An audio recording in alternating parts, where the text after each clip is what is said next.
रुक जाओ।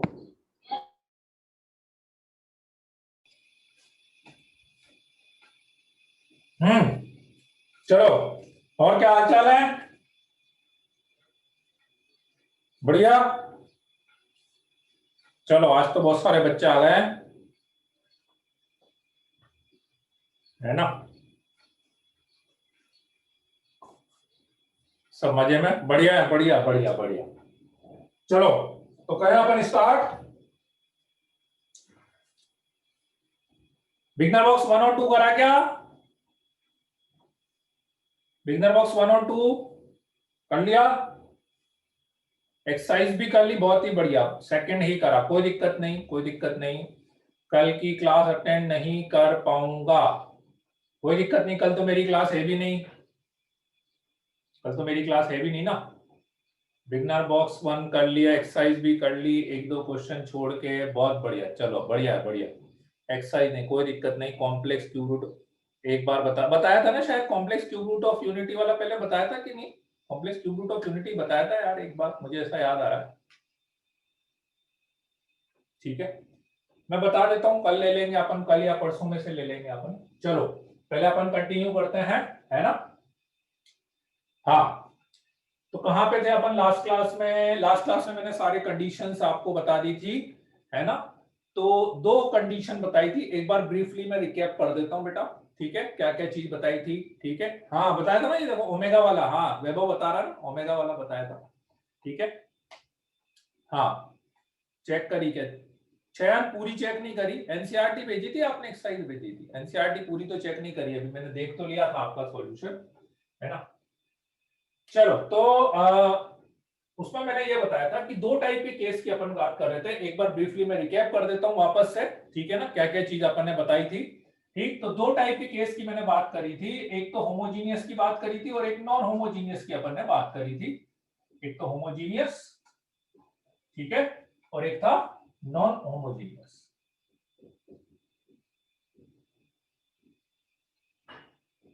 ठीक, होमोजीनियस में सीधे सीधे बस दो केस थे अपने पास।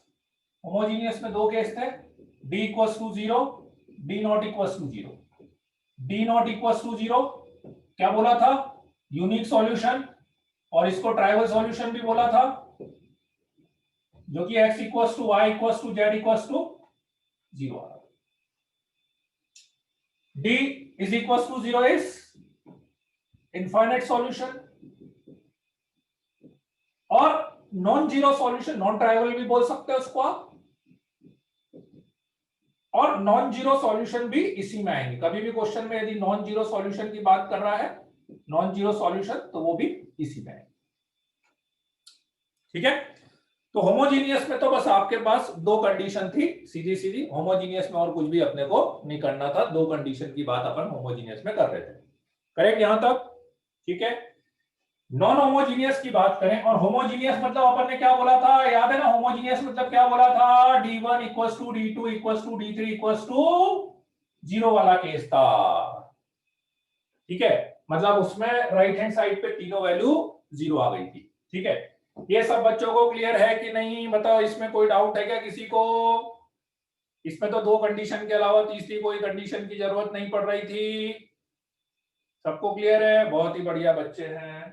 चलो जी, नॉन होमोजीनियस में जरूर थोड़ा थोड़ा सा कंफ्यूजन हो सकता है या हो रहा हो कभी। उसमें भी अपन ने ये बात करी थी कि एक तो d नॉट इक्वल्स टू 0 के तो कोई डाउट नहीं था, d नॉट इक्वल्स टू 0, तो उसमें भी कौन सा सॉल्यूशन आ रहा था? यूनिक सॉल्यूशन आ रहा था। d नॉट इक्वल्स टू 0 में तो उसमें भी यूनिक सॉल्यूशन आ रहा था। बस इसका यूनिक और इसका यूनिक में डिफरेंस क्या है कि इसका जो यूनिक सॉल्यूशन है that is x equals to y equals to z equals to 0, which is trivial solution, which is trivial solution. लेकिन इसका जो यूनिक सॉल्यूशन है वो x equals to y equals to z equals to 0 के अलावा solution होगा। वो x equals to y equals to z equals to 0 नहीं होगा, कुछ और सॉल्यूशन होगा, इसका यूनिक सॉल्यूशन। अब d इक्वल्स टू 0 यदि आ जाए, अब d इक्वल्स टू 0 यदि आ जाए, फिर उसमें दो केस थे, याद है? फिर उसमें दो केस थे, ठीक है। एक केस कि D1 equals to D2 equals to D3 भी 0 आ जाए, तो क्या बोला था? तो क्या बोला था? Infinite solution, infinite solution. D भी 0 आ जाए और D1 D2 D3 भी 0 आ जाए तो इनफाइनाइट सॉल्यूशन होगा और कंसिस्टेंट भी होगा, और कंसिस्टेंट भी होगा। सब कंसिस्टेंट, ये भी कंसिस्टेंट, ये भी कंसिस्टेंट है, ये भी कंसिस्टेंट है, ये भी कंसिस्टेंट है। जिसमें भी सॉल्यूशन आ रहा है वो कंसिस्टेंट होगा, ठीक है। इसके अलावा कुछ भी होता है, अब इसके अलावा और क्या होगा कि तीनों 0 आ जाएं, तो इसके अलावा क्या होगा?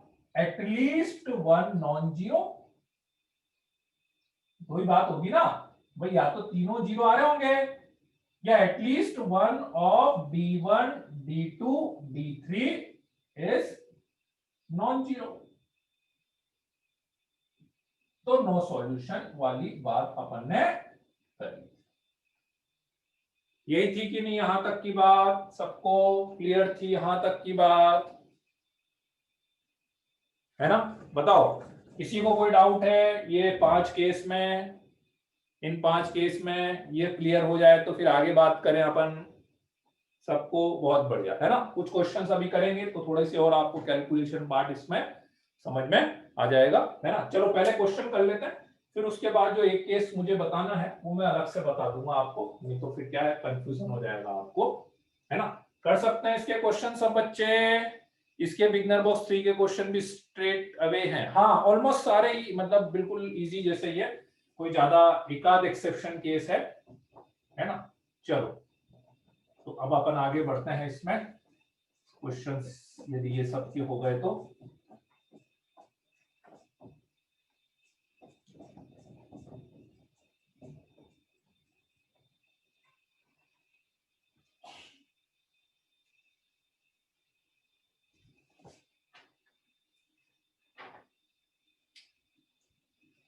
क्वेश्चन नंबर फर्स्ट है, if x is equals to cy plus bz, y is equals to az plus cx, z is equals to bx plus ay, is satisfied for x, y, z not all 0, then a square plus b square plus c square plus 2abc की value आपको बतानी है।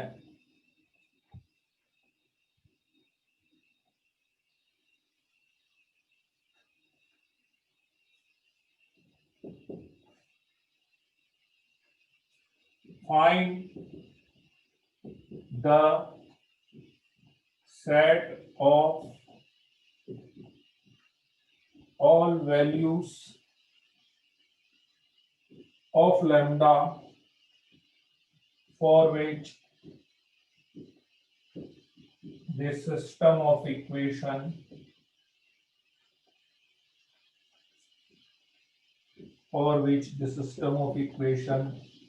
lambda x plus sin alpha into y plus cos alpha into z equals to 0, x plus cos alpha into y plus sin alpha into z equals to 0, minus x plus y sin alpha plus cos alpha into z equals to 0, minus lambda x plus sin alpha into y plus cos alpha into z equals to 0, this equals to 0, minus x plus y sin alpha minus z cos alpha has a non-trivial solution.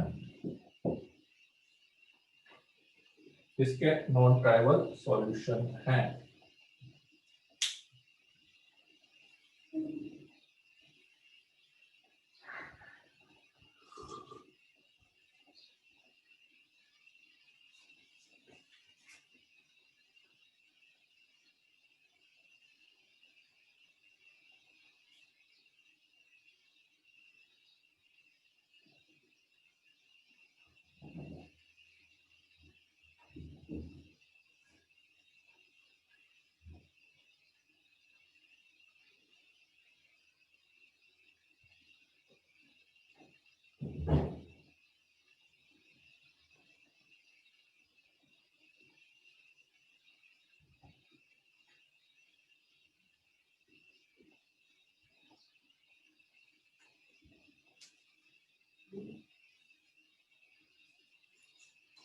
सही है। अक्षत का question, अक्षत सही है आपका answer.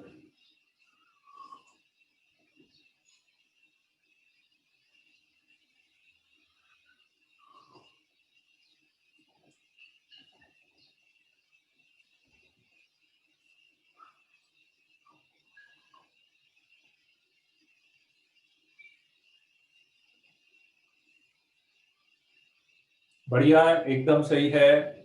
Anshika का answer भी सही है, हर्ष किशोर का भी सही है, श्रेयस का भी सही है, अनुराग का भी सही है।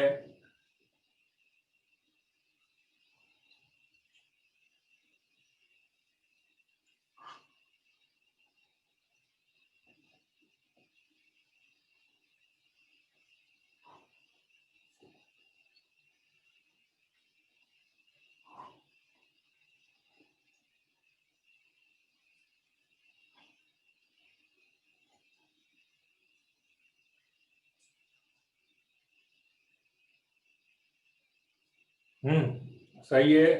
यशोधर का भी सही है, यशोधरा का सही है, आसिम का सही है, वासु सोनी का सही है। सेकंड इक्वेशन की लास्ट, सेकंड क्वेश्चन की लास्ट इक्वेशन क्या है? Minus x plus y sine alpha minus cos alpha into z. हो गया फर्स्ट वाला क्वेश्चन सबका। इक्वेशन दिखने में अजीब सी लग रही होगी, लेकिन यदि मैं सबको एक तरफ ले आऊं तो मेरी इक्वेशन बन रही है x minus c y minus b z equal to 0, c x minus y plus a z equal to 0 और b x plus a y minus z equal to 0 बन गई। ठीक है, होमोजीनियस, होमोजीनियस वाला केस है। और होमोजीनियस में याद हो तो आपको satisfied for x y z not all zero, not all zero मतलब नॉन जीरो सॉल्यूशन। तो नॉन जीरो सॉल्यूशन मतलब एक तरह से वो इनफाइनाइट सॉल्यूशन वाला केस है। और इनफाइनाइट सॉल्यूशन के केस में एक ही कंडीशन थी, d इज इक्वल टू 0। तो 1 minus c minus b, c minus 1 into a, b a into minus 1 is equal to 0। ठीक है, सॉल्व कर लेते हैं इसको। 1 इंटू minus 1 minus 1, 1 minus a square plus c, row wise कर रहा हूं मैं, minus c minus a b minus c minus a b minus b into A c plus b equal to 0। ठीक है, तो ये आ रहा है 1 minus a square minus c square minus a b c minus a b c minus b square equal to 0। So a square plus b square plus c square plus 2abc is equal to 1 आ जाएगा।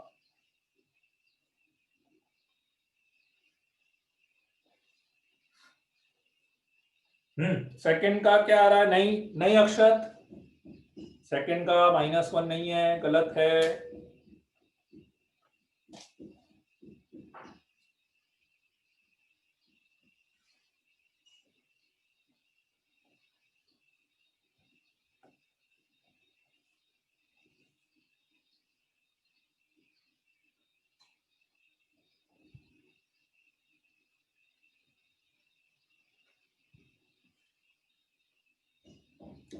First वाला सबको clear है? किसी को कोई doubt है condition में या सॉल्यूशन में? सबको क्लियर है ना? बहुत बढ़िया, वेरी गुड। है ना। और मान के चलो देखो होमोजीनियस में दो ही तो चीजें हैं, या तो डी इक्वल टू जीरो करना है या D not equal to zero करना है, दो ही चीजें होती है उसमें, है ना।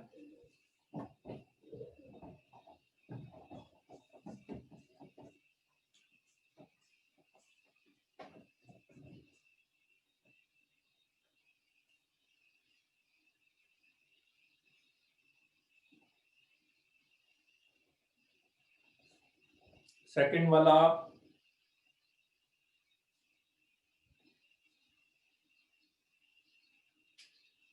सेकंड हो जाएगा तो फिर अपन थर्ड करेंगे।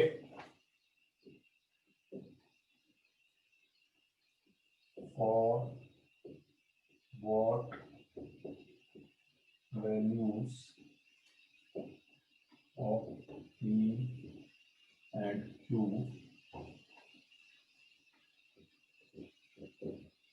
system of equation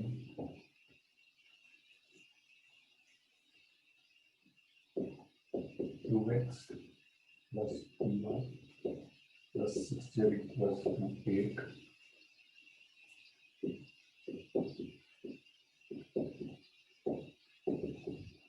5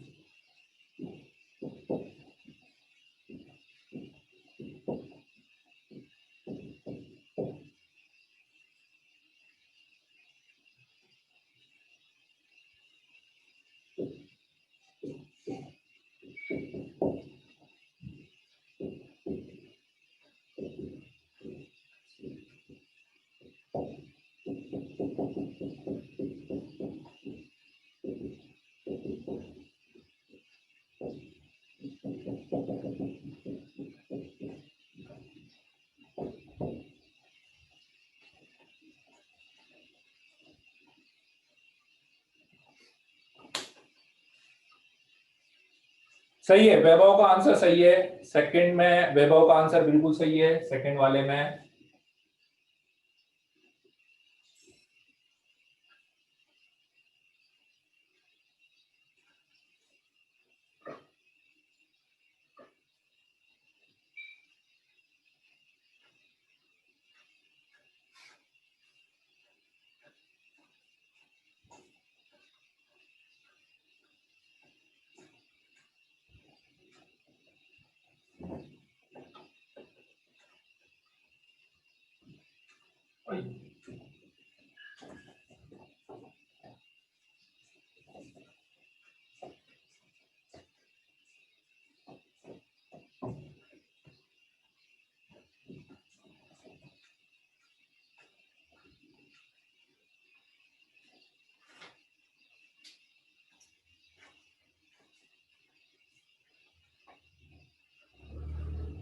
क्या थी?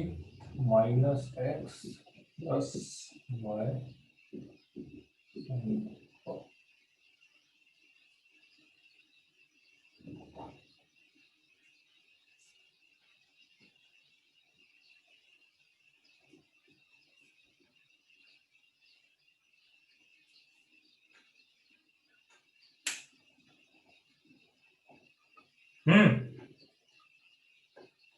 नहीं नहीं नहीं नहीं नहीं शशांक, हर्षल गंतारा का आंसर सही है। हर्षल गंतारा का, हर्षल का आंसर सही है। यार बच्चे इतने सारे कहां से आ गए यार, इतने बच्चे तो होते ही नहीं है। हैं? क्या हो गया यार?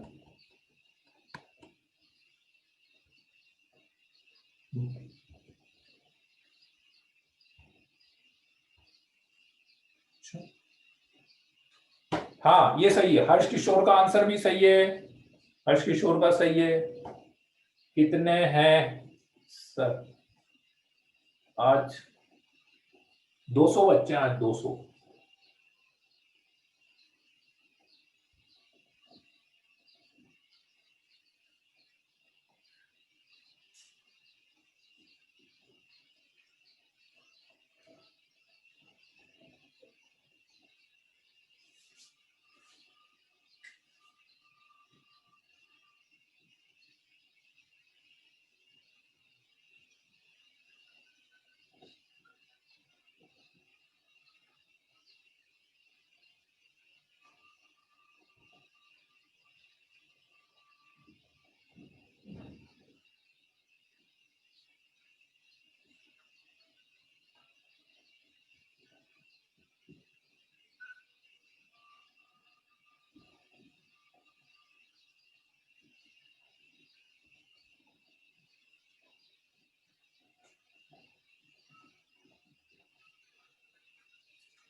टेस्ट सिलेबस देख लेना भाई, टेस्ट सिलेबस वैसे तो ग्रुप पर आएगा, फिर बहुत सारे बच्चे पूछ रहे हैं तो मैं बता देता हूँ। टेस्ट सिलेबस ये लिखा हुआ है ना।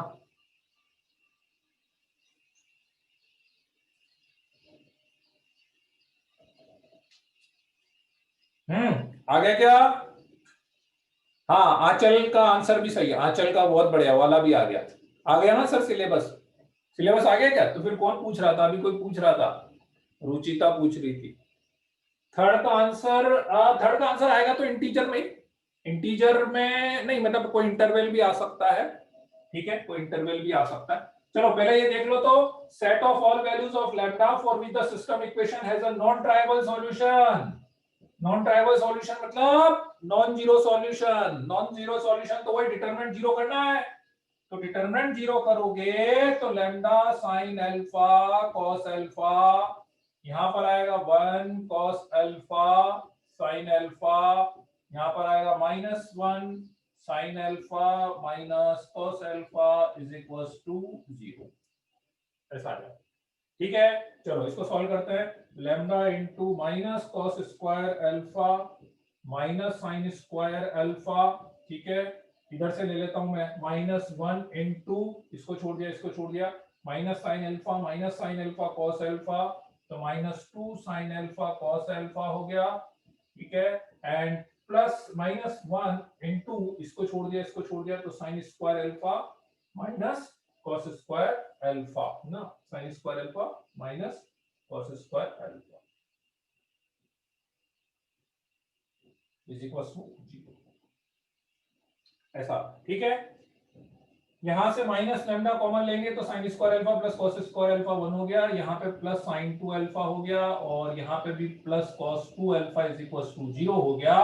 तो बहुत सिंपल सी बात है, लैम्डा की वैल्यू आ गई आपके पास sine 2 alpha plus cos 2 alpha, और यदि आपको याद हो तो sine alpha plus cos 2 alpha की वैल्यू की रेंज, जिसको नहीं याद हो तो इधर देख लो, ट्रिग्नोमेट्री में बताई थी, a sin x plus b cos x की रेंज होती है माइनस अंडर रूट ए स्क्वायर प्लस बी स्क्वायर से लेकर प्लस अंडर रूट ए स्क्वायर प्लस बी स्क्वायर तक होती है। याद आ रहा है कुछ?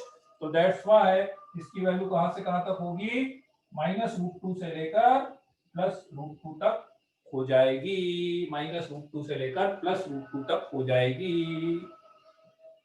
हाँ, हर्षल का पी, थर्ड का फर्स्ट वाला सही है, बिल्कुल सही है।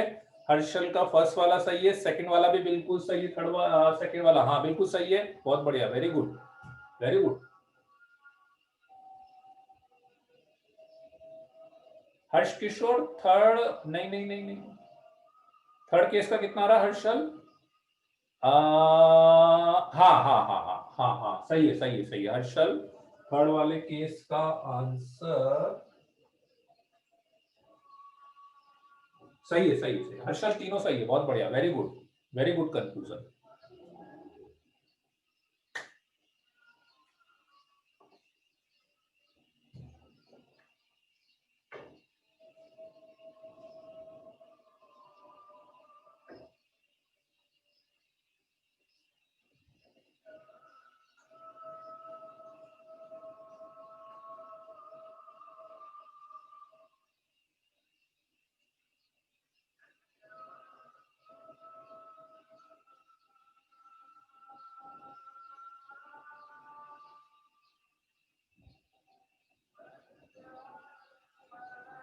नहीं हर्ष किशोर, थर्ड वाले का आंसर गलत बता रहे हो,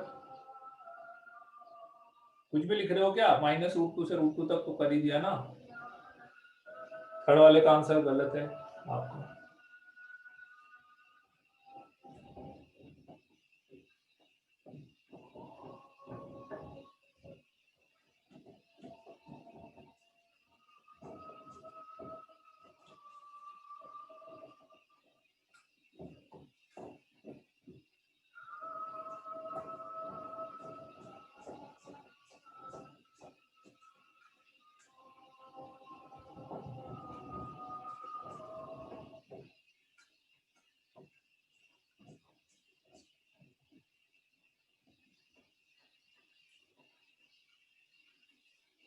हम्म,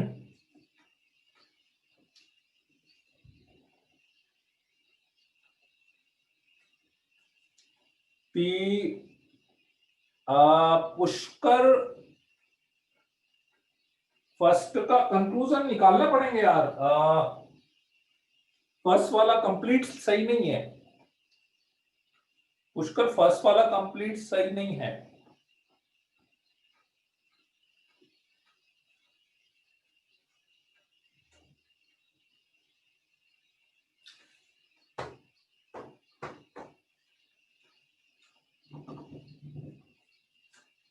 नहीं श्रेयस, नहीं।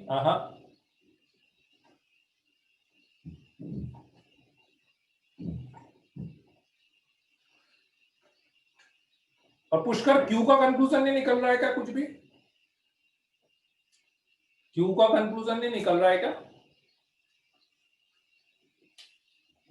देखो यदि अपन ने डी निकाला इसमें सबसे पहले तो 2 1 1 P 2 1 and 6 Q 3।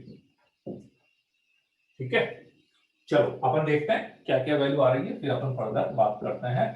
3 2 6 minus Q करा अपन ने, माइनस पी करा, इधर से ले रहा हूं मैं 3 माइनस क्यू करा एंड प्लस 6 इंटू 1 माइनस 2 अपन ने कर लिया।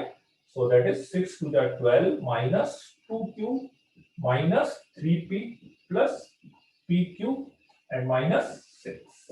ठीक है, so that is pq minus 3p minus 2q plus 6 आ गया। ठीक, यहां से p कॉमन लेंगे तो q माइनस 3 आ जाएगा, p कॉमन लिया तो q माइनस 3 आ जाएगा, माइनस 2 कॉमन लेंगे तो q माइनस 3 आ जाएगा, तो अपने पास आ जाएगा p minus 2 into q minus 3। ये तो d आ गया है ना। एक बार मैं चारों निकाल लेता हूं, उसके बाद फिर अपन 1 बाय 1 सीधे कंक्लूजन्स निकालते जाएंगे। ठीक है, d1 मेरे पास आ गया, d1 में इसकी जगह पे क्या लिखेंगे, 8 5 4 लिख देंगे। ठीक है, तो ये आ जाएगा P21 6Q3। ऐसे ही करा था ना D1, इसकी जगह पे अपन ने 854 लिखा था ना, 854 लिखा था ना। अब एक बार इधर समझ लो, पहले मैं समझा देता हूं, है ना। 3 2 6 माइनस Q आ गया, माइनस P इंटू इसको छोड़ दिया, 5 3 15 माइनस 4Q आ गया and plus 6 into 5 minus 4 2 8।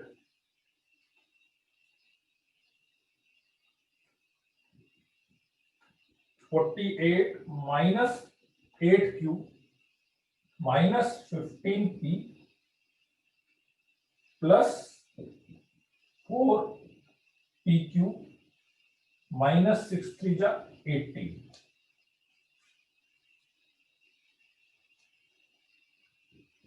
Four PQ minus 15P minus 8Q plus 30। 4PQ आ गया, minus 15P minus 8Q plus 30 आ गया अपने पास। तो यहां से P अपन ने कॉमन लिया तो 4Q माइनस 15 आ गया, माइनस 2 कॉमन लेंगे तो 4Q माइनस 15 आ जाएगा। So that comes to be P minus 2 into 4Q minus 15 आ जाएगा।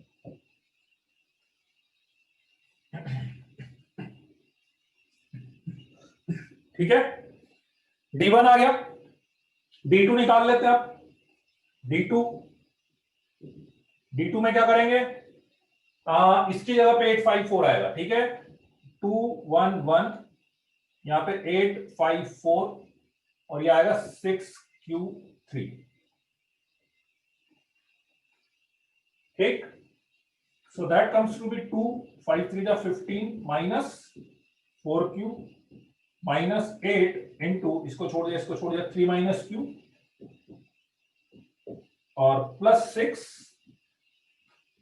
4 minus 5 30 minus 8Q minus 24 plus 8Q minus 6। 30 minus 30 0 और ये तो 0 ही आ रहा है डायरेक्टली। D2 तो 0 ही आ रहा है, D2 तो 0 ही आ रहा है। ठीक है, अब D3 में और निकाल लेता हूं। तो D3 में क्या करेंगे अपन, इसकी जगह पे 854 रख देता हूं, मैं यहां पे लिख रहा हूं D3।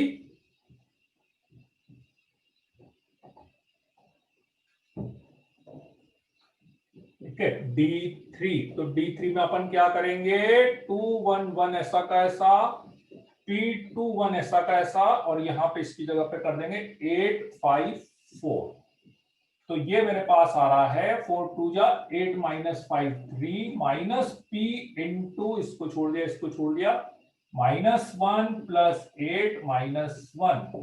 ठीक है, तो P और 6 माइनस है 2, P माइनस 2 आ रहा है। बहुत बढ़िया, ठीक है। चलो चारों डिटरमिनेंट निकल गए। ठीक है, अब एक मिनट पहले समझ लो, इधर R1 माइनस 2R3 लगा दीजिए, मैथ्स 0 आ जाएगा। ठीक है, अच्छा हो सकता है, ठीक है, मैंने करा नहीं, इजीली सोल्व हो ही रहा था। चलो सबसे पहले कंडीशन की बात करते हैं, यूनिक सॉल्यूशन। अब एक बार समझते जाना सब चीजें। सबसे पहले कंडीशन की बात करते हैं, यूनिक सॉल्यूशन। ठीक है, बताओ यूनिक सॉल्यूशन के लिए अपने को क्या लिखना चाहिए था। यूनिक सॉल्यूशन के लिए अपने पास एक ही कंडीशन थी, D not equals to 0। D not equals to 0, तो d नॉट इक्वल्स टू 0, तो p minus 3 into q minus 3 not equals to 0। इसका मतलब p not equals to 2 and q is also not equals to 3। तो आप ऐसा भी बोल सकते हैं, p belongs to r minus 2 and q belongs to r minus 3। ऐसा भी बोल सकते, ऐसा भी बोल सकते। ठीक है, correct. d not equals to 0 ये लगा दिया, ये लिख दो या ये लिख दो। क्लियर है ये वाला केस? इसमें किसी को डाउट है क्या? यूनिक सॉल्यूशन सबको क्लियर है क्या? यूनिक सॉल्यूशन बताओ, किसी को कोई डाउट तो नहीं है ना? बहुत बढ़िया, वेरी गुड। ठीक है, चलो इनफाइनाइट सॉल्यूशन की बात करें। इनफाइनाइट सॉल्यूशन की बात करें, इनफाइनाइट सॉल्यूशन में क्या होना चाहिए, d0 d1 0 d2 0 d3 0, चारों 0 होने चाहिए। तो d2 तो 0 आ ही गया, इसकी तो कोई दिक्कत ही नहीं है ना। अब आपको क्या क्या चाहिए, p minus 2 into Q minus 3 भी 0 हो जाए, नंबर 1। d0 कर दिया, d1 0 होना चाहिए, तो व्हाट इज d1? d1 मतलब p minus 2 into 4q minus 15 भी 0 हो जाए, नंबर 2। एंड नंबर 3 d3 कितना है, p माइनस 2 0 हो जाए। बताओ बच्चों क्या आंसर बोलोगे, बताओ तो बच्चों क्या आंसर बोलोगे सेकंड वाले का, इनफाइनाइट सॉल्यूशन का आंसर क्या बोलोगे? भाई मुझे तीनों 0 करना है, करेक्ट। तो तीनों 0 करने हैं, तो इसका मतलब p की वैल्यू तो 2 करनी ही पड़ेगी, उसमें तो चॉइस ही नहीं है। और यदि मैंने p की वैल्यू 2 कर दी, तो ये दोनों अपने आप 0 हो ही गए। उसके बाद मैं q की वैल्यू कुछ भी लूं, q की वैल्यू 3 नहीं भी लूंगा तो भी कोई दिक्कत नहीं है, q की वैल्यू 15/4 नहीं लूंगा तो भी कोई दिक्कत नहीं है, क्योंकि ये तो दोनों वैसे भी 0 होना ही होना है। नहीं नहीं q, अरे आराम से शांत एक बार सुन लो, आंसर मत टाइप करो, अभी गलत टाइप कर रहे हो अभी। ठीक है, तो इसलिए p की वैल्यू केवल आपको 2 लेनी है, और q की value belongs to r। q 3 लेने की जरूरत नहीं है, q 15/4 लेने की जरूरत नहीं है। आप देखो कि यदि आपने p की वैल्यू 2 ले ली, तो ये तो 0 हो ही जाएंगे ना। फिर q की वैल्यू 3 मैं क्यों लूंगा, q की वैल्यू 15/4 क्यों लूंगा, नहीं भी लूंगा तो भी कोई दिक्कत नहीं है ना। आई कि नहीं बात समझ में? तो इसलिए Q की वैल्यू पे कोई रिस्ट्रिक्शन नहीं बचता है। फिर P यदि आपने 2 कर दिया तो, और P आप बोले कि नहीं सर यदि आपने Q 3 कर दिया तो P को 2 नहीं लेता, P तो 2 लेना ही पड़ेगा। क्यों लेना पड़ेगा, नहीं तो ये 0 कैसे होगा, फिर ये तो 0 करना है ना, तो P की वैल्यू 2 तो वहां से फिक्स ही हो गई। अरे अलग अलग केस की बात कर रहे हैं ईशान, फर्स्ट वाला केस अलग है, सेकंड वाला केस अलग है, थर्ड केस अलग है। फर्स्ट वाला केस खत्म हो गया, ये फर्स्ट वाले केस का आंसर है, उसके बाद सेकंड केस अलग है, उसमें कंफ्यूज मत हो आप, है ना। दोनों एक साथ थोड़ी ना होंगे, यूनिक सॉल्यूशन आएगा तो इनफाइनाइट सॉल्यूशन कैसे आएगा, सारे केस अलग अलग है। ठीक है ना, इसका आंसर अलग है, इसका आंसर अलग है। ठीक है, इसमें भी तो 2 बन सकते हैं ना, तो ये रहे ना 2, अब लेंगे ना अभी नो सॉल्यूशन वाला। अरे अभी तो इनफाइनाइट सॉल्यूशन का लिया है ना। इनफाइनाइट सॉल्यूशन में क्या होता है, d0 d1 0 d2 0 d3 0, यही होता है ना, ये D0 D1 0 D3 0 D2 अपने आप 0 आ ही रहा है, बस वो कर दिया अपन ने। एक बार पढ़ो तो सही उसको, क्या कंडीशन लिखी हुई है, कंडीशन तो पढ़ो।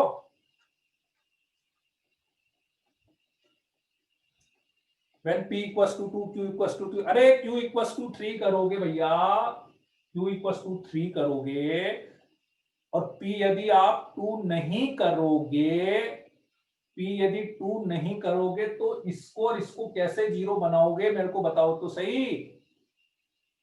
मुझे तीनों एक साथ जीरो करने हैं, यदि मैं P2 नहीं लूंगा तो ये और ये कैसे जीरो बनाओगे, यदि आप Q की वैल्यू केवल 3 लोगे तो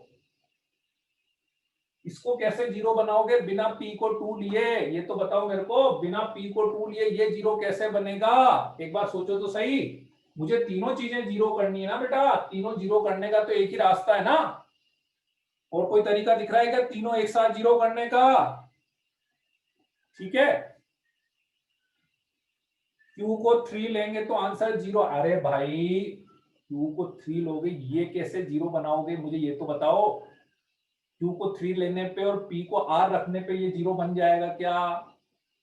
Q को 3 लेने पे ये जीरो बन जाएगा क्या? P को यदि मैं 2 नहीं लूंगा तो है, Q की वैल्यू रियल क्यों होगी?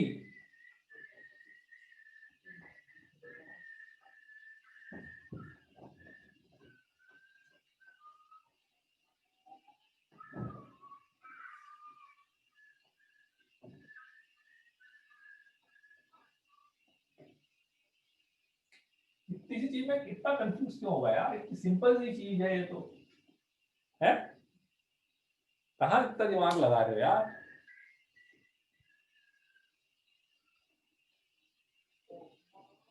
अरे इनफाइनाइट सॉल्यूशन मतलब होता है, इनफाइनाइट सॉल्यूशन मतलब होता है D बराबर D1 बराबर D2 बराबर D3 बराबर 0।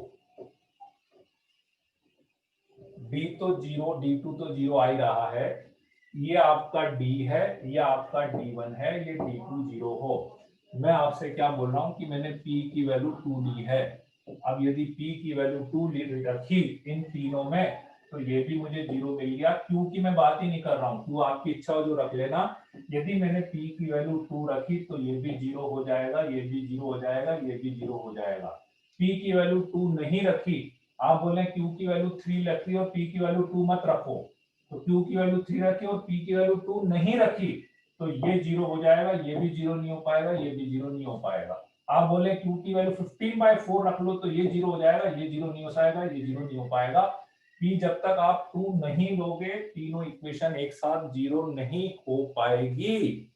इसी सिंपल सी तो चीज है, मतलब इसमें कहां कंफ्यूज हो रहे हो कि क्यों 3 ले लें या क्यों रियल क्यों ले रहे हैं, मतलब तीनों इक्वेशन एक साथ जीरो करनी है, P इक्वल टू 2 के अलावा और कोई पॉसिबिलिटी है ही नहीं है।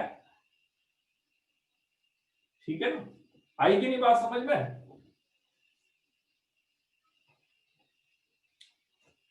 हाँ चलो, अब नो सॉल्यूशन की बात करो। ठीक है, चलो नो सॉल्यूशन की बात करें। अब नो सॉल्यूशन में क्या करना था, इसका उल्टा कर दो, जो इनफाइनाइट सॉल्यूशन करा है इसका उल्टा कर दो, क्योंकि नो सॉल्यूशन में मुझे क्या चाहिए बताओ, नो सॉल्यूशन में क्या चाहिए, ये तीनों जीरो नहीं होने चाहिए, करेक्ट बात है। अब D2 तो चॉइस ही नहीं बचा, क्योंकि D2 तो जीरो हो ही रहा है, उसकी तो चॉइस ही नहीं है मेरे पास, तो मुझे D1 और D3 में से कम एक को नॉन जीरो बनाना है ना?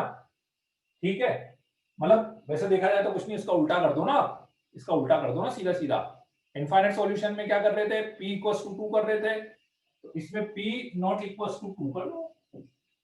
नो सॉल्यूशन में क्या कर देंगे, नो सॉल्यूशन में क्या करेंगे, P not equals to 2।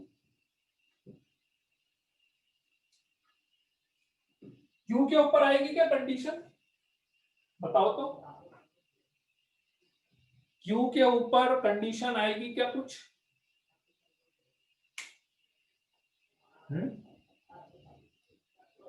r minus 3,15/4 क्या होता है? नो सॉल्यूशन में क्या करना रहता है आप बताना तो मेरे को। नो सॉल्यूशन मतलब क्या करना रहता है? d1 d2 d3 में कम से कम एक की वैल्यू नॉट इक्वल्स टू 0 आ जाए, यही करते हो ना, और डी 0 आ जाए, ठीक है, और डी 0 आ जाए, दोनों चीजें डी 0 आ जाए, ठीक है, और d1 d2 d3 में से कम एक की वैल्यू नॉन जीरो आ जाए, ठीक। तो p यदि नॉट इक्वल्स टू 2 करा तो ये तो 0 नहीं आएगा, लेकिन इसको मुझे 0 करना था ना, इसको तो 0 करना था ना, तो इसको 0 करने के लिए यदि आप p की वैल्यू 2 नहीं ले रहे हैं तो फिर q की वैल्यू क्या लेना कंपलसरी है? 3, क्योंकि d भी तो 0 करना है ना, d भी तो 0 करना पड़ेगा ना। d 0 करने के दो ही रास्ते थे मेरे पास, कि या तो p की वैल्यू 2 लेता, पर आपने मना कर दिया कि सर p की वैल्यू 2 तो नहीं ले पाएंगे, तो p की वैल्यू 2 नहीं ले पाएंगे तो इसको 0 करने का एक ही रास्ता बचा, q बराबर 3 करना ही पड़ेगा, ठीक है। फिर आप बोलेंगे q इक्वल टू ये 15/4 का कुछ नहीं करना है, आप बोलो यदि आपने 2 नहीं लिया और ये 15/4 आ गया तो आएगा ही नहीं, क्योंकि q की वैल्यू तो 3 ले रखी है, ठीक है।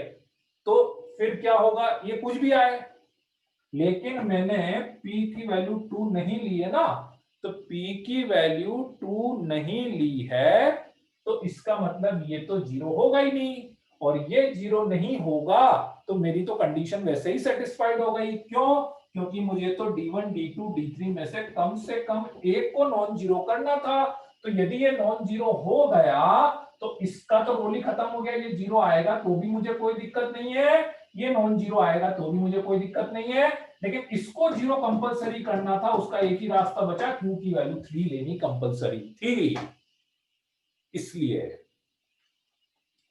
आई कि नहीं बात समझ में? हाँ, कैलकुलेशन की तो बात ही नहीं है, आंसर 4 इक्वेशन बन गई, बस अब आपको यह बताना है किसमें इक्वल टू लगाना है, किसमें नॉट इक्वल टू लगाना है। आंसर तो दो ही होंगे, या तो P2 या P02 या Q3 या Q नॉट इक्वल टू 3, बस अब आपको यह डिसाइड करना है कहां पे इक्वल टू कहां पे नॉट इक्वल टू लगाना है, ठीक है।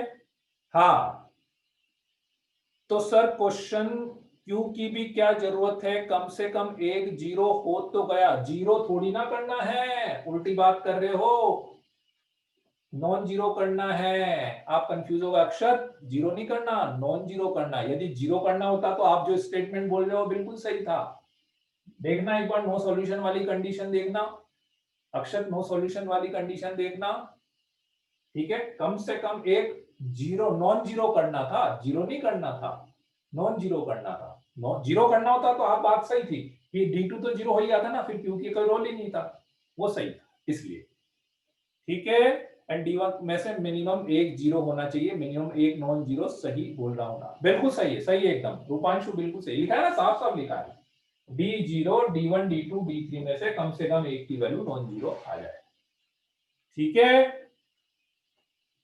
क्लियर हो गया सारी बातें? बस, तो बस इस तरह से आपको कंडीशन बनानी है, ठीक है। चलो तो इसको लिख लो, तो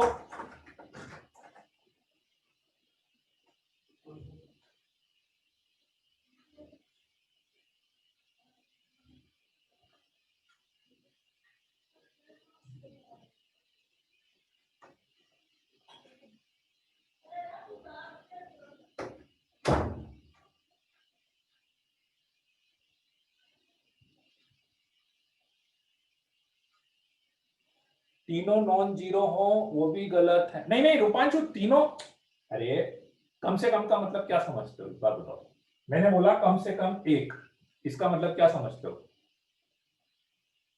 कम से कम एक का मतलब मिनिमम होता है ना, अरे एटमोस्ट थोड़ी ना होता है, कौन बोल रहा है एटमोस्ट, मिनिमम, हाँ, तो यदि आपसे ये बोल रहा है कोई कि मिनिमम एक की वैल्यू नॉन जीरो होनी चाहिए, तो तीनों की वैल्यू नॉन जीरो होने में क्या प्रॉब्लम है? आपका स्टेटमेंट तो मैच कर जाएगा ना। मिनिमम मतलब तो कम से कम एक होता है ना। तो मैं बोल रहा हूं कम से कम एक नॉन जीरो हो। यदि दो नॉन जीरो होंगे तो भी मुझे कोई दिक्कत नहीं है, तीनों नॉन जीरो होंगे तो भी मुझे कोई दिक्कत नहीं है। मिनिमम मतलब होता है कम से कम, है ना, राइट। मिनिमम में सब जीरो हो सकते हैं। अरे नॉन जीरो, फिर जीरो बोल रहे हो, नॉन जीरो। मिनिमम मतलब नॉन जीरो बोल रहा हूं, बार बार जीरो लगा देते, उसको मैं बोल रहा हूं नॉन जीरो होने चाहिए, नॉन जीरो होने चाहिए, ठीक है।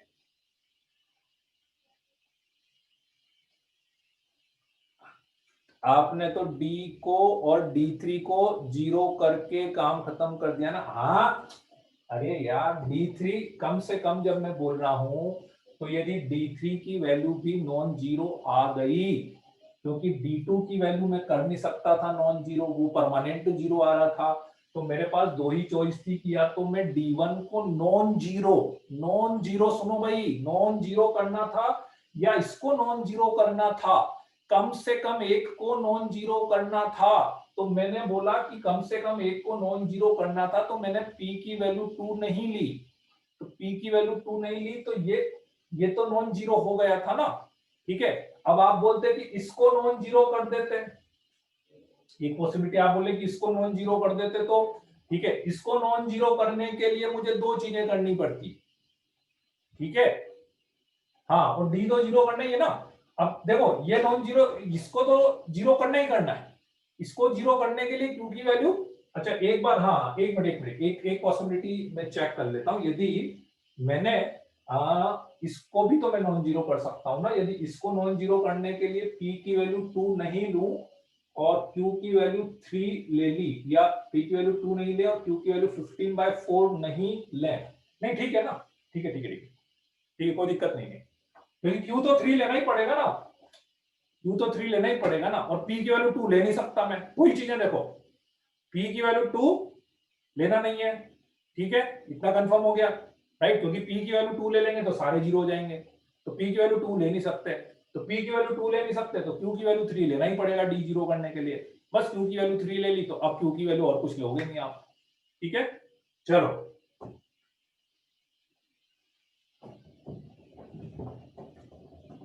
अब इसमें एक एक्सेप्शन केस आप मान सकते हो कि एक एक्सेप्शन टाइप का केस है ना। हालांकि अभी इसको आप बहुत ज्यादा समझ नहीं पड़ेंगे, लेकिन कंडीशन में बता देता हूं क्योंकि वो 3D से रिलेटेड है, दो चीजें।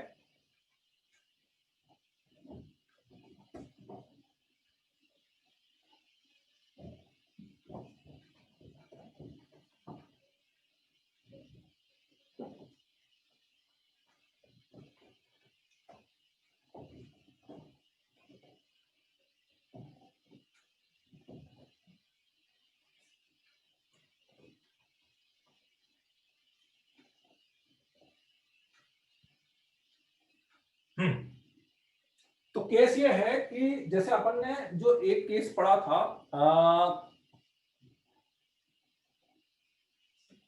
एक जैसे केस ये है कि अपने केस पढ़ा था कि यदि d जीरो हो जाए, d1 d2 d3 चारों जीरो हो जाए, d1 d2 d3 चारों जीरो हो जाए, तो अपन क्या बोल रहे थे, इनफाइनाइट सॉल्यूशन बोलते हैं अपन, इनफाइनाइट सॉल्यूशन, है ना। अब उसी इनफाइनाइट सॉल्यूशन में एक केस जो है वो अपना एक्सेप्शन आप मान सकते हो कि जहां पे कंडीशन यही लग रही है, डी जीरो लग रहा है, d1 d2 d3 ये सभी जीरो लग रहे हैं, लेकिन अपने पास जो कंक्लूजन निकल रहा है दैट कंक्लूजन इज डिफरेंट, वो कंक्लूजन डिफरेंट है। और वो कैसे आएगा, क्यों आएगा, वो भी मैं आपको बताता हूं कि वो कंक्लूजन कैसे आएगा। थोड़ा सा इस टाइप की इक्वेशन आप मान सकते हो, मतलब आप मान लो इसमें exception, exception in non homogeneous, non homogeneous equation, a1x plus b1y plus c1z is equals to d1, a2x plus b2y plus c2z is equals to d2, and a3x plus b3y plus c3z is equals to sorry a1 सब में a1 लिखना आपने तो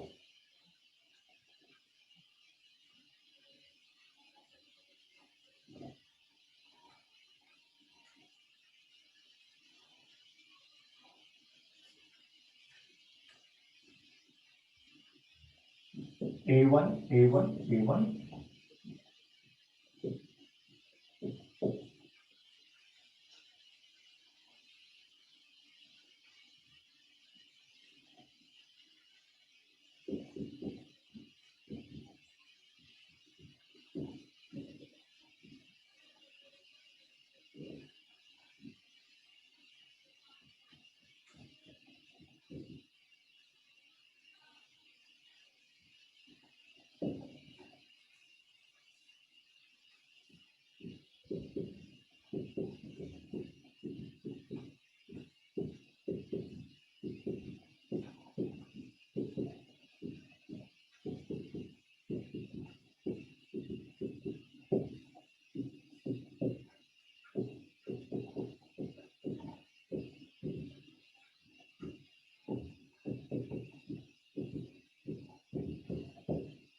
ये लिख लो।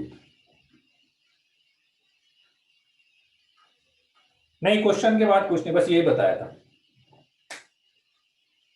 हाँ ये same है, ये सेम इक्वेशन है ना, ये सेम है दोनों में, ये सेम इक्वेशन है, ये दोनों सेम है, दोनों में सेम है ना।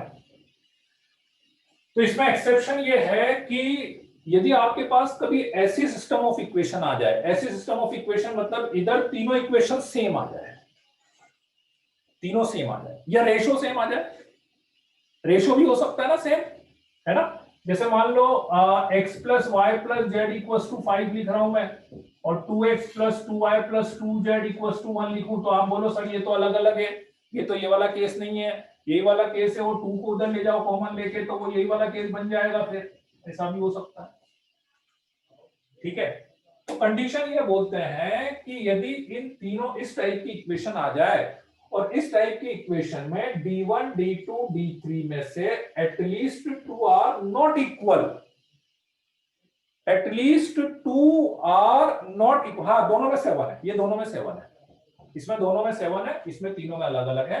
तो मैं आपसे बोल रहा हूं कि d1 d2 d3 में से एटलीस्ट 2 आर नॉट इक्वल, कि इन तीनों में से कम 2 इक्वल नहीं हो, कम से कम 2 तो अलग अलग आए, लाइक दैट, कम से कम 2, तीनों अलग अलग आ जाए तो भी कोई दिक्कत नहीं है, पर कम से कम 2 अलग अलग आने चाहिए, तीनों सेम नहीं आने चाहिए, तीनों सेम नहीं आने चाहिए, कम से कम 2 अलग अलग आ जाए या तीनों अलग अलग आ जाए, तो ये वाला केस बनता है। और इस केस के अकॉर्डिंग, इस केस के अकॉर्डिंग इन equation d equals to d1 d2 d3 यदि आप निकालोगे तो 0 आएंगे, ओरली बता सकते हो। ठीक है, इसका d निकालोगे, इसका d निकालोगे तो 3 3 3 1 1 1 4 4 4 0 आएगा, प्रोपोर्शनल हो गया। ठीक है, इसका d1 निकालोगे तो इसकी जगह पे 1 5 माइनस 3 आ जाएगा ना, तब भी आप 1 1 1 करोगे, 4 4 करोगे तो भी जीरो आएगा, आएगा कि नहीं जीरो।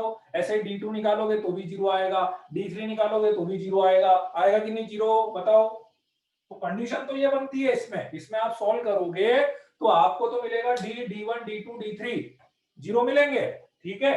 बट और उसके अकॉर्डिंग अपने को तो बोलना चाहिए इनफाइनाइट सॉल्यूशन।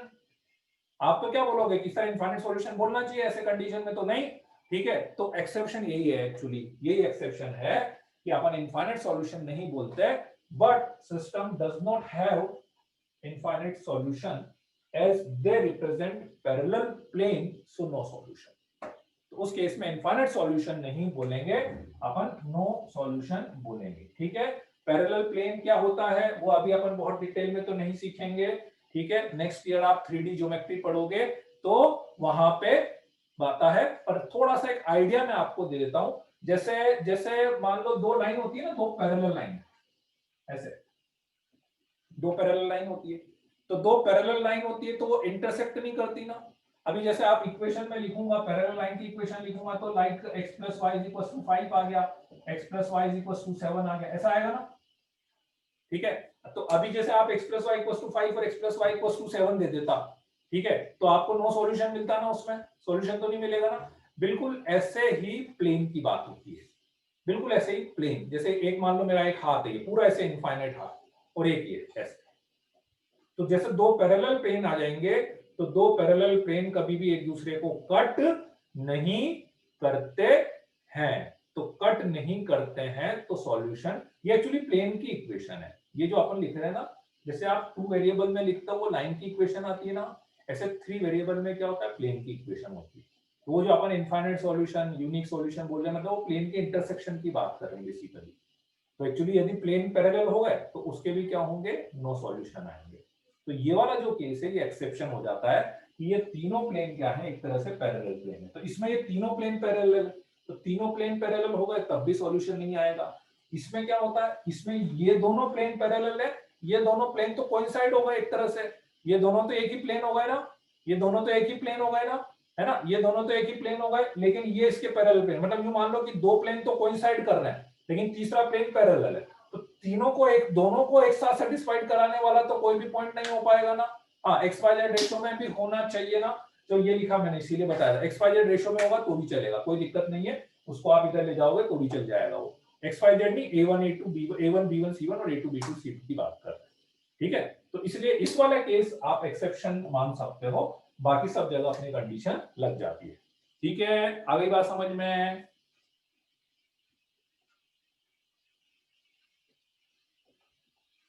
चलो कोएफिशिएंट के रेशो के रिलेशन से कंपेयर, हाँ बिल्कुल बिल्कुल वो भी कर सकते हो, बिल्कुल वो भी कर सकते हो, इसीलिए मैंने ये एग्जांपल भी लिखा ना, ये दोनों भी एक तरह से वो पैरेलल प्लेन ही माने जाएंगे।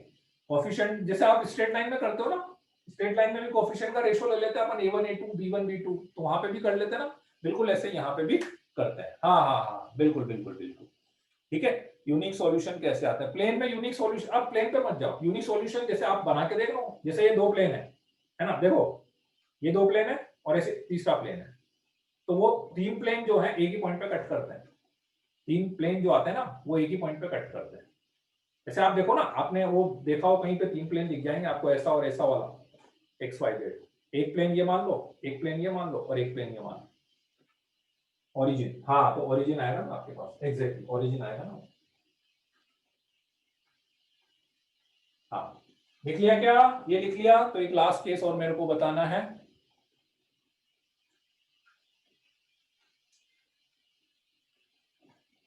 दो प्लेन में यूनिक सॉल्यूशन नहीं आता है, दो प्लेन में यूनिक सॉल्यूशन नहीं आता है, हाँ एग्जैक्टली दो इक्वेशन में एक्स वाई और तीन इक्वेशन में एक्स वाई, ठीक है।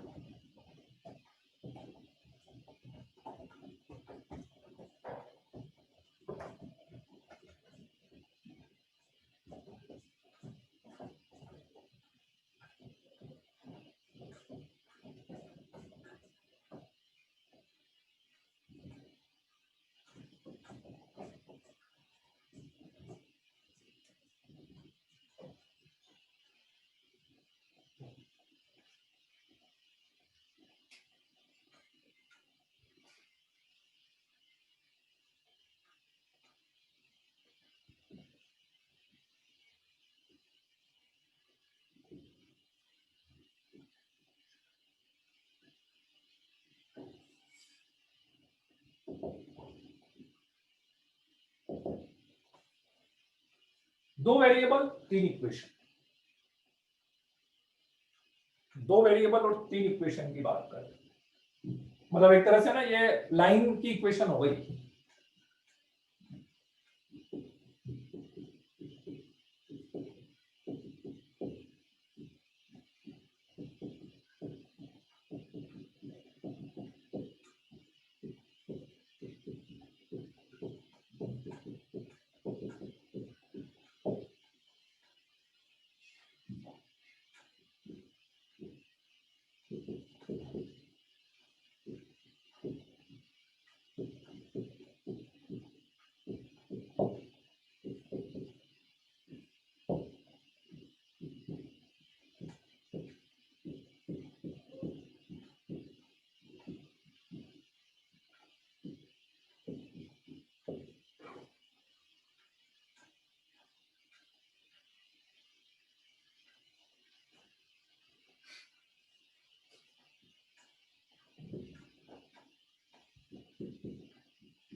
हाँ इसी का पार्ट है, इसी का पार्ट है, इसी का पार्ट है,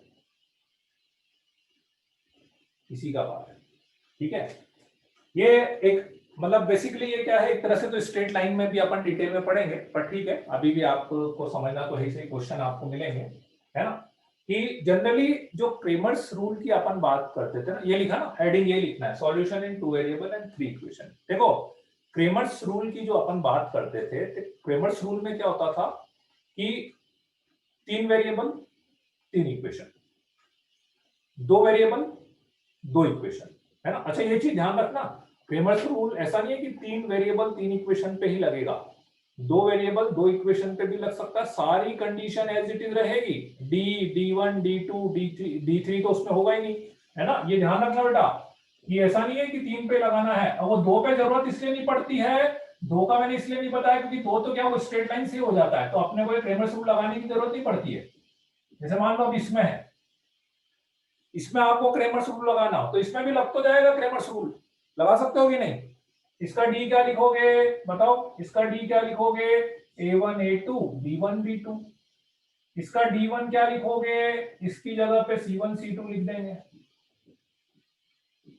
इसका D2 क्या लिखोगे, A1 A2 और इसकी जगह पे C1 C2 लिख देंगे। ये लो, अब बाकी सारी चीजें ऐसी कैसे कर लो, है ना, पर इसमें जरूरत इसलिए नहीं पड़ती है क्योंकि अपन एलिमिनेशन से कर लेता हूँ, एलिमिनेशन क्रॉस मल्टीप्लिकेशन से कर, है ना। तो ये केस थोड़ा सा अलग है, इसमें दो वेरिएबल दो इक्वेशन थी, यहां पे जो अपन बात कर रहे हैं वो दो वेरिएबल और तीन इक्वेशन की बात कर रहे हैं। तो दो वेरिएबल के साथ यदि आप तीन इक्वेशन लेंगे, दो वेरिएबल के साथ तीन इक्वेशन लेंगे तो दो पॉसिबिलिटी बनती है, या तो यूनिक सॉल्यूशन आएगा या नो सॉल्यूशन आएगा। तो कंसिस्टेंट मतलब यूनिक सॉल्यूशन, तो वो ये बोल रहा है कि है वह सॉल्यूशन यदि डिटरमिनेंट जीरो हो जाए, number one point, but again it's converse is not true.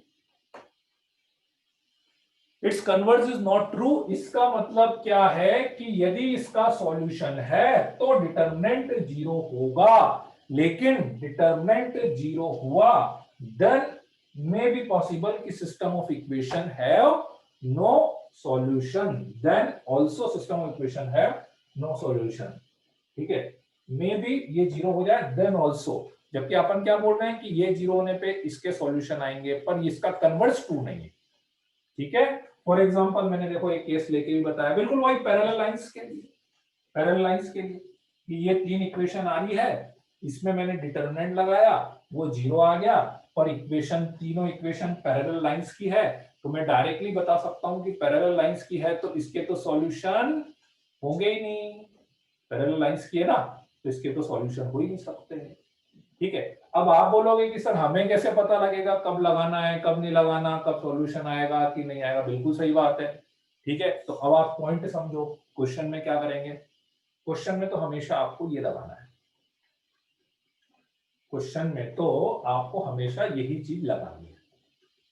आप लास्ट में क्या करेंगे, लास्ट में आप क्या करेंगे, क्रॉस चेक करेंगे।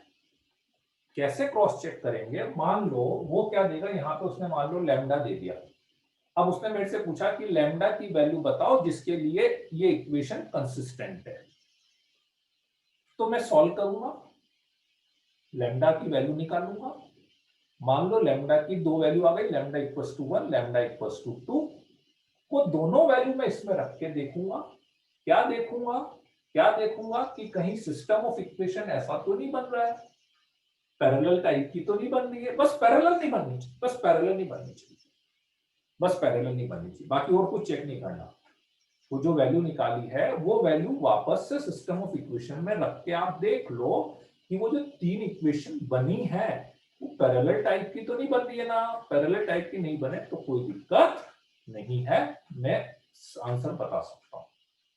आई बात समझ में सबको, क्लियर है ना। और पॉइंट ध्यान रखना है ये, है ना, ऐसे क्वेश्चन बहुत देता है आईआईटी, ऐसे क्वेश्चन बहुत देता है उल्टे सीधे एक्सेप्शन वाले मैथमेटिक्स में, कि हाँ अपन ने करा और आंसर निकल गया, अपन ने आंसर टिक कर दिया, और आपने को चेक करना था उस पर। ठीक है, अभी मैं एक क्वेश्चन बता देता हूँ, उस पर क्वेश्चन कराता हूँ मैं आपको, इसको लिखवाओ।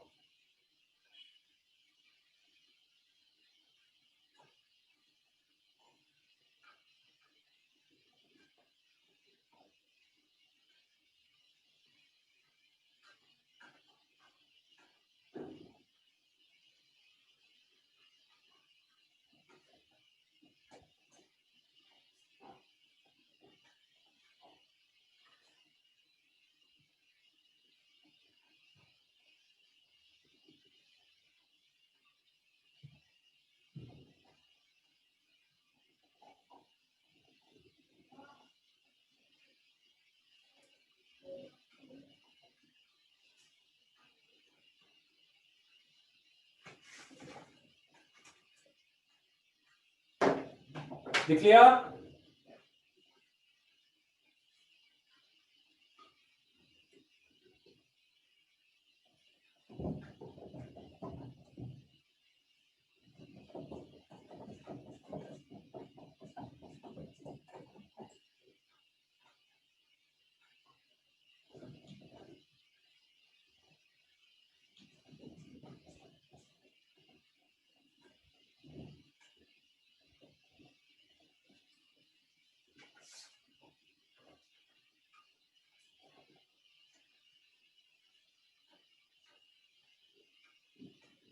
Find lambda for which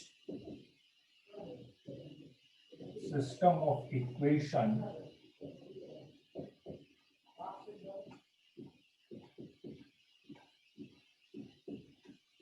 this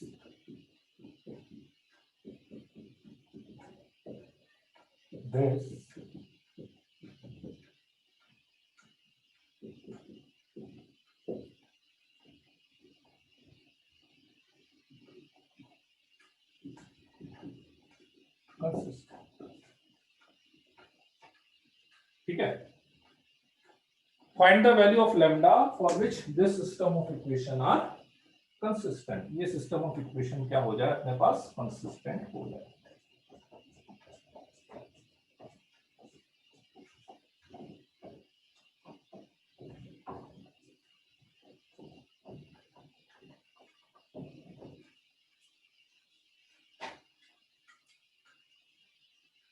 3 lambda plus 2 lambda 1 1 minus 5 lambda 7 equals to 0। ठीक है, कंडीशन तो एक ही लगेगी, दो वेरिएबल 3 इक्वेशन, तो कंडीशन तो यही लगानी है आपको, सीधे सीधे कंडीशन ये लगानी है। ठीक है, चलो इसको सॉल्व कर लेते हैं। इसको सॉल्व करेंगे तो 3 इंटू 7 माइनस लैम्डा, इसको छोड़ दिया, ठीक है, माइनस 3 इंटू इसको छोड़ दिया 7 lambda plus 5 lambda plus 2 into इसको छोड़ा तो lambda square plus 5 equals to 0। ठीक है, 7 3 जा 21 माइनस 3 लैम्डा माइनस 7 3 जा 21 लैम्डा माइनस 5 3 जा 15 lambda cube plus 5 lambda plus 2 lambda square plus 5 2 जा 10 equals to 0। So lambda cube plus 2 lambda square, ठीक है, माइनस 24 प्लस 5 माइनस 19 लैम्डा और 21 माइनस 15 6 16 इक्वल्स टू 0। ठीक है, इसको लैम्डा इक्वल्स टू 1 सेटिस्फाइड कर रहा है, लैम्डा इक्वल्स टू 1 इसको सेटिस्फाइड कर रहा है ना। हाँ, तो लैम्डा माइनस 1 से अपन इसको डिवाइड कर लेते हैं, लैम्डा माइनस 1 से डिवाइड कर लेते हैं, तो लैम्डा माइनस 1 से डिवाइड करा तो lambda square lambda cube minus lambda square minus plus 3 lambda square minus 19 lambda plus 16 plus 3 lambda square minus 3 lambda minus plus minus 16 lambda plus 16 minus 16। ठीक, तो मेरे पास आ गया lambda minus 1 into lambda square plus 3 lambda minus 16 equal. ठीक, तो एक value तो यहां से आ जाएगी लैम्डा इक्वल्स टू 1 और यहां से आ जाएगी lambda equals to minus b plus minus b square minus 4ac divided by 2a। तो माइनस 3 प्लस माइनस 3 बाय 1। ठीक है, 3 वैल्यू आ गई, राइट। ठीक है, हाँ, अब लैम्डा इक्वल्स टू 1 रखेंगे यदि, तो लैम्डा इक्वल्स टू 1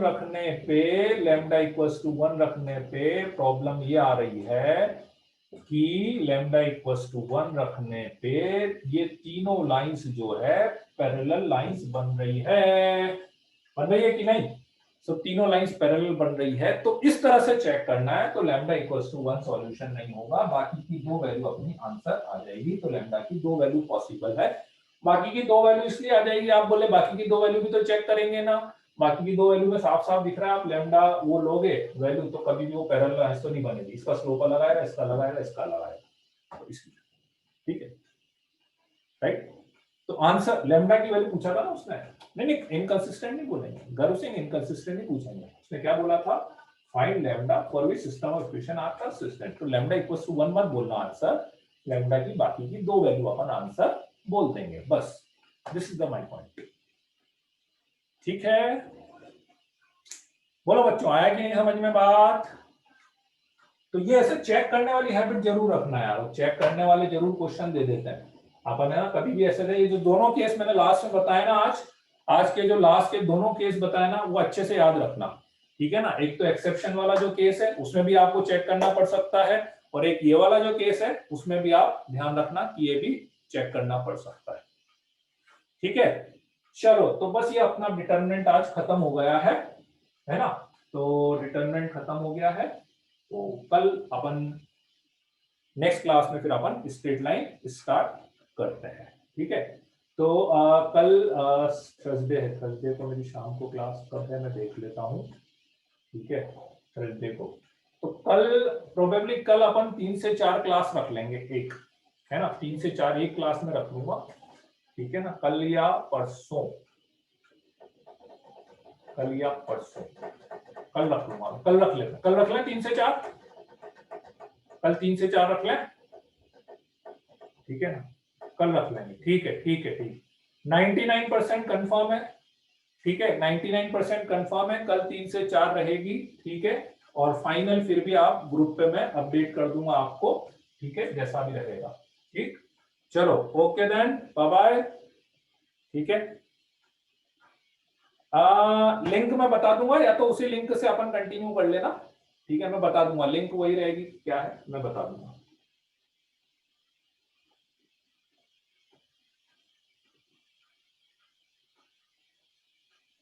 तीन से चार क्लास, 3 से 4, ठीक है। चलो लिख लिया क्या सबने? बंद कर दूं? चलो ओके देन, बाय बाय। किसने नहीं लिखा? आयुष केलवाल ने नहीं लिखा।